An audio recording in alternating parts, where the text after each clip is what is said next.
dengan Ibu Nisa di sini. Ayo kita belajar biologi. Sebelumnya, Ibu mau tanya nih, apakah kalian pernah mendengar di berita atau di lingkungan sekitar mengenai orang-orang yang mengalami penyakit jantung? Kenapa ya bisa terjadi penyakit jantung? Sebenarnya, apa saja jenis-jenis dari penyakit yang dapat menyerang pada sistem sirkulasi darah manusia? Yuk kita cari tahu.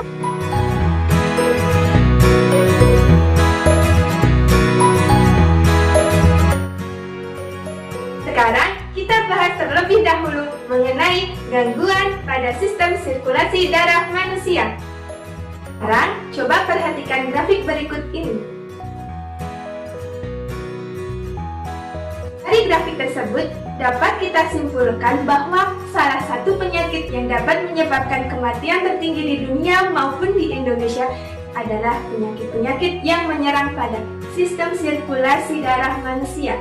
Nah, hari ini kita akan belajar mengenai gangguan pada sistem sirkulasi darah manusia. Untuk tujuan pembelajaran kita pada hari ini adalah sebagai berikut. Oke, jadi gangguan pada sistem sirkulasi manusia dapat menyerang pada sel darah, pembuluh darah, dan jantung. Nah, untuk gangguan yang menyerang pada sel darah, yang pertama adalah anemia. Anemia adalah keadaan ketika jumlah sel darah merah di dalam tubuh berada di bawah jumlah normal, sehingga distribusi oksigen ke seluruh tubuh menjadi berkurang. Hal inilah yang menyebabkan muka kita menjadi pusar, lesu, dan juga sakit kepala. Polisitemia adalah keadaan ketika jumlah sel darah merah terlalu banyak melebihi batas normal, yang dapat menyebabkan darah menjadi kental dan mengakibatkan serangan jantung dan stroke. Leukemia adalah keadaan jumlah sel darah putih yang terlalu banyak. Hal ini karena pembelahan tidak terkontrol dari sel darah putih. Sel darah putih tidak dapat membedakan sel tubuh sendiri dengan benda asing yang menyerang tubuh, sehingga sel darah putih bisa menyerang sel-sel yang sehat di dalam tubuh. Leukopenia adalah keadaan jumlah sel darah putih terlalu sedikit. Hal ini menyebabkan imunitas terganggu sehingga tubuh mudah terserang penyakit. Sicklemia atau sickle cell adalah bentuk sel darah merah yang berbentuk bulan sabit, seperti di atas ini. Sel darah merah yang berbentuk bulan sabit tersebut mudah saling tumbang tindih dalam pembuluh darah. Akibatnya, sel darah tersebut dapat menyumbat pembuluh darah dan sel darah tersebut memiliki daya ikat yang rendah terhadap oksigen. Thalassemia adalah bentuk sel darah merah yang tidak normal, cepat rusak, dan berumur pendek. Gejalanya dapat berupa pucat, pusing, lemah, dan juga sesak napas. Kalian bisa melihat bentuk sel yang mengalami thalassemia berikut ini. Baik sicklemia dan thalassemia diakibatkan karena faktor genetik atau faktor keturunan. Nah, selanjutnya, untuk gangguan yang menyerang pada pembuluh darah, yang pertama adalah hipertensi. Hipertensi adalah tekanan darah arteri di atas batas normal yang terjadi jika tekanan sistol di atas 140 mm hidragerum dan tekanan diastol di atas 90 mm hidragerum. Hipotensi adalah tekanan darah arteri di bawah batas normal yang terjadi jika tekanan sistol di bawah 100 mm hidragerum dan tekanan diastol di bawah 60 mm hidragerum.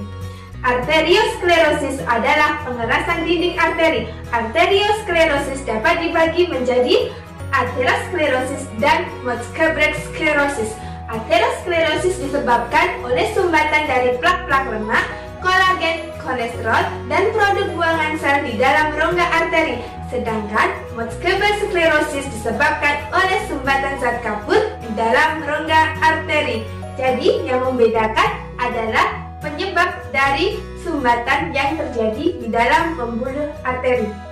Varises adalah pelebaran pembuluh balik atau pembuluh vena. Varises biasanya terjadi di kaki, terutama di bagian betis. Varises terjadi karena katup-katup pada pembuluh balik tidak dapat menutup dengan sempurna dan lemahnya dari dinding pembuluh darah. Kalian bisa melihatnya pada gambar berikut. Hemoroid atau yang biasa dikenal dengan wasir atau ambeien adalah pelebaran vena yang terjadi di sekitar anus. Kalian bisa melihat gambarnya berikut ini. Hal itu disebabkan karena ketika sembelit namun tetap dipaksakan untuk buang air besar yang menyebabkan aliran darah berkumpul di vena di sekitar anus sehingga timbullah hemoroid. Kemudian, untuk gangguan yang menyerang pada jantung, salah satunya adalah penyakit jantung koroner. Penyakit ini disebabkan adanya penyumbatan pada arteri kecil di dinding jantung. Akibatnya, aliran darah menjadi kurang lancar. Apabila tidak segera diatasi, penyumbatan ini dapat mengakibatkan sel-sel otot jantung mengalami kematian, sehingga terjadi gangguan dalam kontraksi otot jantung yang dapat menghambat pemompaan darah. Jadi, dari bermacam-macam penyakit yang sudah Ibu jelaskan tadi, dapat dijadikan sebagai dasar dari masalah untuk topik dari karya tulis yang akan kalian buat.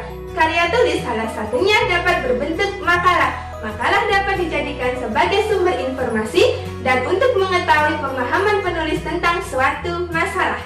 Untuk format dari karya tulis makalah terdiri dari pendahuluan, pembahasan, dan penutup. Bagian-bagian dari makalah dapat kalian lihat pada deskripsi di gambar berikut ya.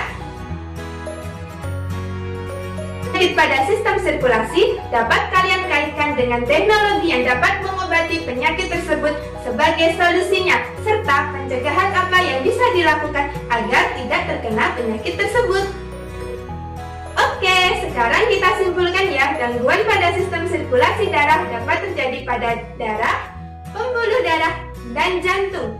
Gangguan yang terjadi pada sel darah meliputi anemia, polisitemia, leukemia, leukopenia, thalassemia, dan siklemia. Gangguan yang terjadi pada pembuluh darah meliputi hipertensi, hipotensi, arteriosklerosis, varices, dan hemoroid. Gangguan yang terjadi pada jantung dapat berupa jantung koroner. Kemudian untuk penulisan karya tulis dalam makalah terdiri dari 3, pendahuluan, pembahasan, dan juga penutup. Bagaimana anak-anak? Sudah jelaskah mengenai materi gangguan pada sistem sirkulasi darah manusia dan pembuatan karya tulis makalah? Nah, sekarang waktunya kuis.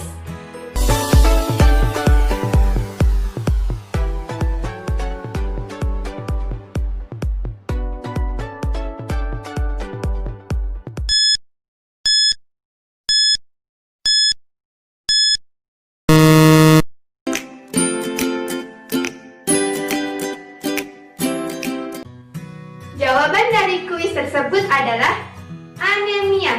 Jadi, Randy mengalami anemia. Anemia merupakan keadaan ketika jumlah sel darah merah atau hemoglobin di dalam tubuh berada di bawah jumlah normal. Kekurangan hemoglobin dalam tubuh mengakibatkan kebutuhan oksigen tidak tercukupi sehingga mengakibatkan pusing dan juga mudah lelah. Nah, bagaimana? Mudah kan belajar biologi? Setelah pembelajaran ini, tentu kalian menjadi tahu bahwa banyak penyakit yang dapat menyerang sistem sirkulasi darah kita, sehingga sangat penting untuk selalu menjaga kesehatan agar terhindar dari penyakit tersebut yang dapat dilakukan dengan cara menjalani gaya hidup dan pola makan yang sehat. Baiklah, sampai di sini pembelajaran kita pada hari ini. Tetap semangat selalu dan ingatlah, belajar hari ini, sukses hari esok. Sampai jumpa.